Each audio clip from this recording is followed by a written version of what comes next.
Rural మండలం బొడ్డుచెరు వద్ద అల్లూరి సీతారామరాజు విగ్రహానికి ముసుగు వేయడం పట్ల సబతి ఫణేశ్వరరావు, రామలక్ష్మి ఆందోళన చేశారు. అల్లూరి ఏ పార్టీకి చెందిన వ్యక్తి కాదని, తనక స్వాతంత్రోద్యమకారుడని అన్నారు. అధికారుల చర్య ఆ వీరుణ్ణి అవమానించడమేనని అన్నారు.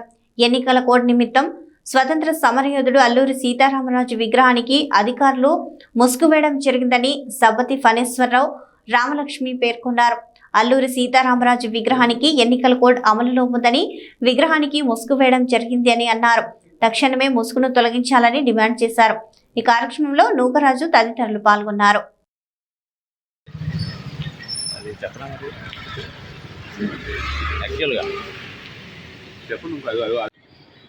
పాత్రికేయ మిత్రులకు నమస్కారం. మరి ఇప్పుడు ఆంధ్రప్రదేశ్ రాష్ట్రంలో ఎలక్షన్ కోడ్ అమల్లో ఉంది.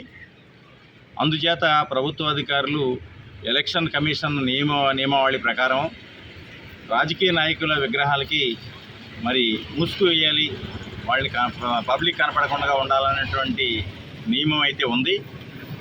అయితే నాకు తెలిసినంత వరకు జాతీయ నాయకులు డాక్టర్ బాబాసాహెబ్ అంబేద్కర్ గారు కానీ, జ్యోతిరావు పూలే కానీ, అదేవిధంగా మరి ఈ దేశం కోసం ప్రాణాలు అర్పించినటువంటి ఫ్రీడమ్ ఫైటర్, విప్లవ జ్యోతి, ఈ దేశానికి యువతకి ఆదర్శమైనటువంటి పోరాటానికి ఆదర్శమైనటువంటి వ్యక్తి అల్లూరి సీతారామరాజు గారికి మరి ముసుగేయమని చెప్పేసి ఎక్కడ లేదు.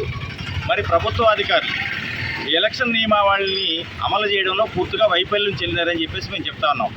మరి ఇక్కడ పంచాయతీ ఈఓ గారు కానీ, దానికి సంబంధించినటువంటి పై అధికారి ఎంఆర్ఓ గారు కానీ, ఆర్డీఓ గారు కానీ అందరూ కూడా పర్యవేక్షణలు కదా. అంచేత గ్రామ స్థాయిలో పర్యవేక్షణ అనేటువంటిది పూర్తిగా లేదు అని చెప్పేసి చెప్పడానికి ఇదే నిదర్శనం అండి. ఎందుకంటే మరి అల్లూరి సీతారామరాజు గారు ఏ రాజకీయ పార్టీకి సంబంధించిన వ్యక్తి కాదు. ఆయన దేశం కోసం, దేశానికి స్వతంత్రం రప్పించడం కోసం ప్రాణాలు అర్పించిన వ్యక్తి. అటువంటి వ్యక్తిని కూడా రాజకీయ నాయకులు జమాలో వేసేసారంటే అది ఎంత మరి ఏ విధంగా ఆలోచన చేసుకోవాలి. నెక్స్ట్ మీరిచ్చే సందేశం యువతకు ఆదర్శంగా ఉండాలి. ప్రభుత్వ అధికారులు తీసుకున్న నిర్ణయాలు ఏవైనా కానీ యువతకు ఆదర్శంగా ఉండాలి. మరి ఎట్లా అసలు రాజకీయ పార్టీకి, జాతీయ నాయకులకి తేడా తెలియకున్నటువంటి అధికారులు పర్యవేక్షణలో ఎలక్షన్ల నియమావళి జరుగుతోంది. అటువంటి పరిపాలన వ్యవస్థ ముందుకు నడుస్తాం. అదేవిధంగా దీంతో పాటు నేను ఇంకో మాట కూడా చెప్పదలుచుకున్నాను. పూర్తిగా పర్యవేక్షణ అనేటువంటిది ఎక్కడైతే లోపించదో అన్నీ ఇటువంటి ఇబ్బందులు ఎదురవుతాయి. అంచేత మేము ప్రభుత్వ అధికారులకి చెప్పించే విధంగా ఉండకూడదు.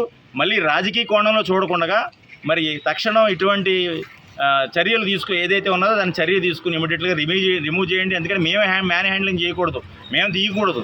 ఎందుకంటే ప్రభుత్వం మీరు ఎలక్షన్ కోర్టులో మీరు కప్పారు కాబట్టి మీరే తీయాలి కంపల్సరీగా. మొన్న ఇక్కడే చెప్పాము, ఇక్కడ కోర్టు ఉల్లంఘన జరిగిందని చెప్పేసి దీని మీద కూడా మేము అవసరమైతే మేము కలెక్టర్ గారికి కంప్లైంట్ చేస్తాం. ఎందుకంటే ప్రభుత్వ అధికారులు పట్టగొట్టే సంస్కృతి మాది కాదు. అంచేత అందుకోసం ఆలోచించాం తప్ప మీరు ఇలాగే చేసుకుంటా పోతానంటే మేము కలెక్టర్ గారికి కంప్లైంట్ చేస్తాం.